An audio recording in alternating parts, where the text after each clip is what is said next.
Olá, meus amigos e minhas amigas, minhas irmãs e meus irmãos espíritas, tudo bem? Eu sou o Moacir, do Mensagens Kardecistas, e venho trazer para vocês o vídeo, a palestra de segunda-feira.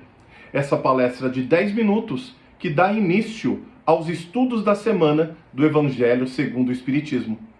Para todos que acompanham, sabem que nós estamos no capítulo 16, Não se pode servir a Deus e a Mamon. E essa semana nós estudaremos os itens 5, 6 e 7 do capítulo 16 do Evangelho segundo o Espiritismo. Esse estudo que se inicia aqui na segunda-feira com essa palestra de 10 minutos, já com algumas reflexões sobre os temas que a gente vai estudar, e ela tem o seu momento de ápice na quarta-feira, na live do Evangelho no Lar. Essa live que nós realizamos todas as quartas-feiras do ano, sem exceção, às 20 horas. Então nós estamos no capítulo 16 e os itens dessa semana 5, 6 e 7.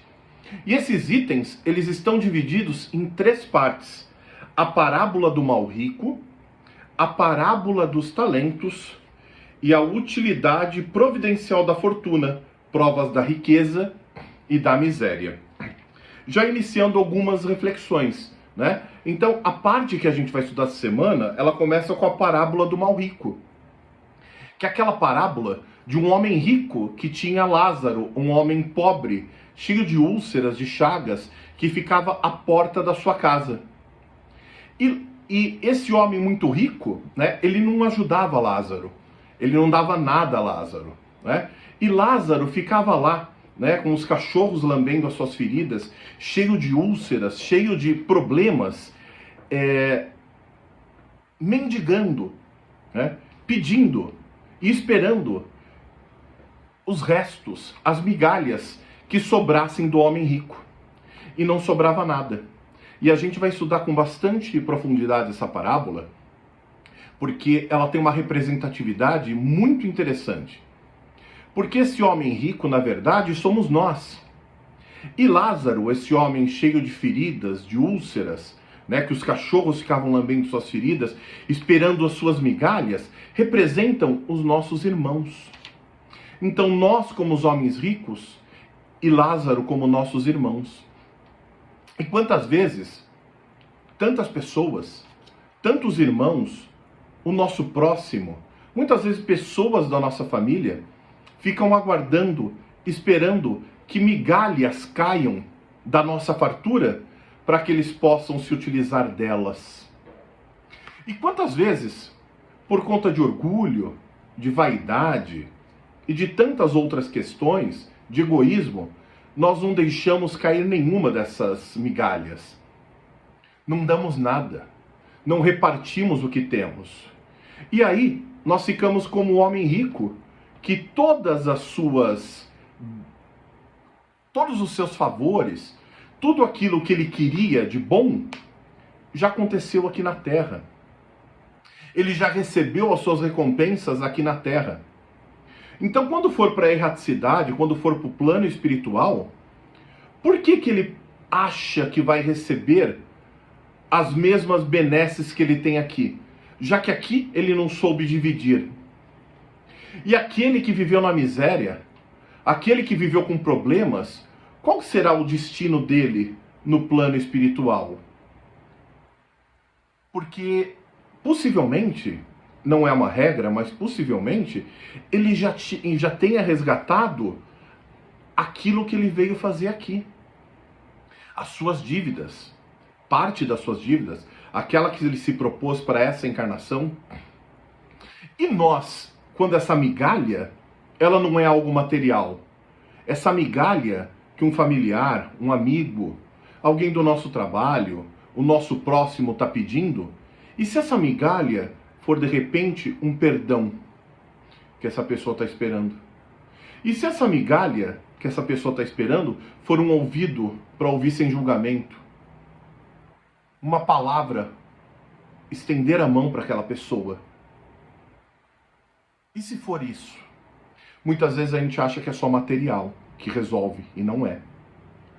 Depois a gente vai estudar a parábola dos talentos, que é daquele senhor, homem rico, que foi viajar e deu 5 talentos, que era uma moeda, né? Um valor em dinheiro.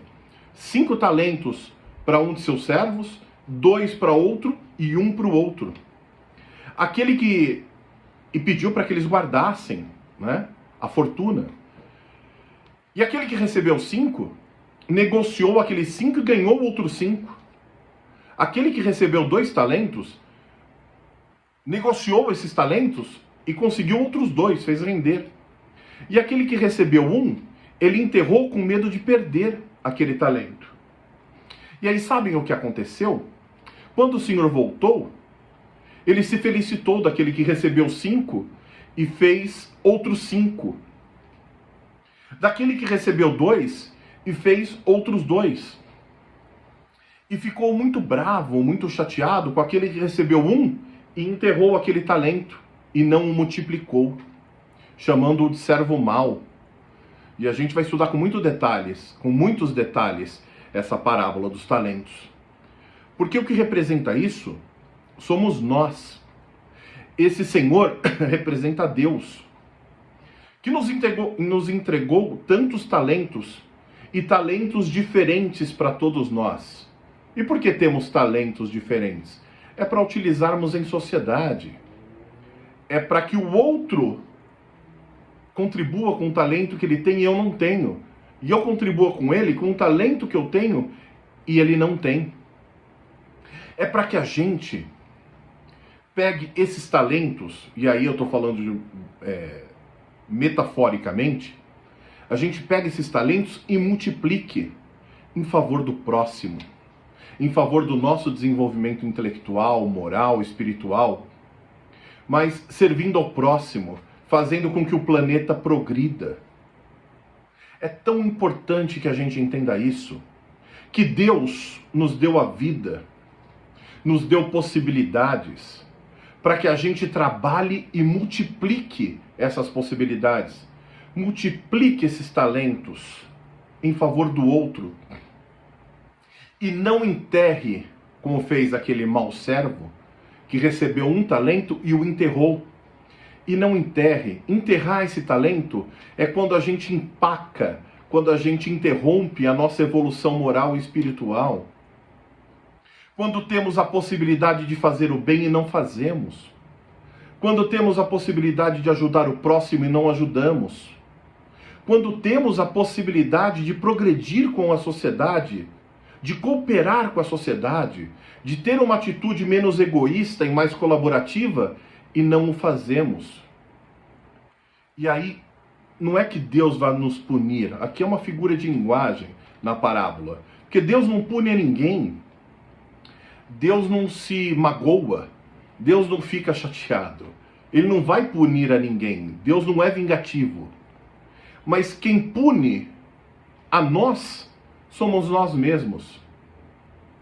Nós é que punimos a nós mesmos quando boicotamos essas possibilidades que nós temos de desenvolvimento, de ajudar o próximo. E aí, essa encarnação, que é uma bendita oportunidade para a nossa evolução moral, para a nossa evolução espiritual, ela fica empacada, ela fica parada, ela fica perdida, porque nós recebemos o talento de Deus, estamos aqui encarnados, buscando a nossa evolução e não o fazemos. E não é que não o fazemos porque não surgiu oportunidade. Pior, nós não fazemos porque não queremos. E não existe arrependimento maior do que o arrependimento do tempo perdido. Esse é o maior de todos. E a última parte que nós vamos estudar na quarta-feira com muita profundidade é a utilidade providencial da fortuna, provas da riqueza e da miséria. Porque assim, nós estamos num mundo de provas e expiações e cada um tem os seus desafios. Todos temos. Mas quão grande é o desafio daquele que possui fortuna e riqueza material nessa vida? Porque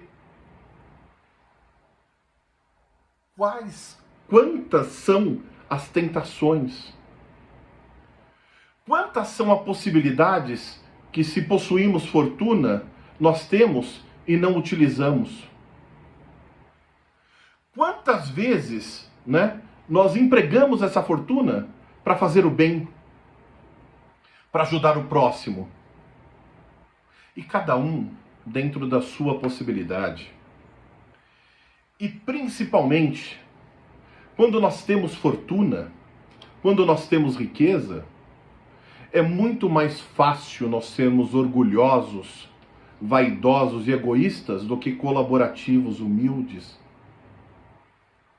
Ajudar o próximo. E aí fala assim, Moacir, mas aqui no nosso planeta, mais de 90%, 80% da riqueza mundial está na mão de poucas pessoas. Mas, obviamente que a gente vai falar também da riqueza material, de ter muito dinheiro, ter muitas posses. Mas e a riqueza que é intangível? Aquela que não é material? E se eu for trocar a riqueza e a fortuna pela inteligência? Pelas possibilidades que o mundo nos dá de evoluir, de trabalhar. E se eu trocar por isso? E se eu disser que essa riqueza, essa fortuna, é a nossa capacidade intelectual, a nossa inteligência mesmo? E quando nós fazemos mau uso dela?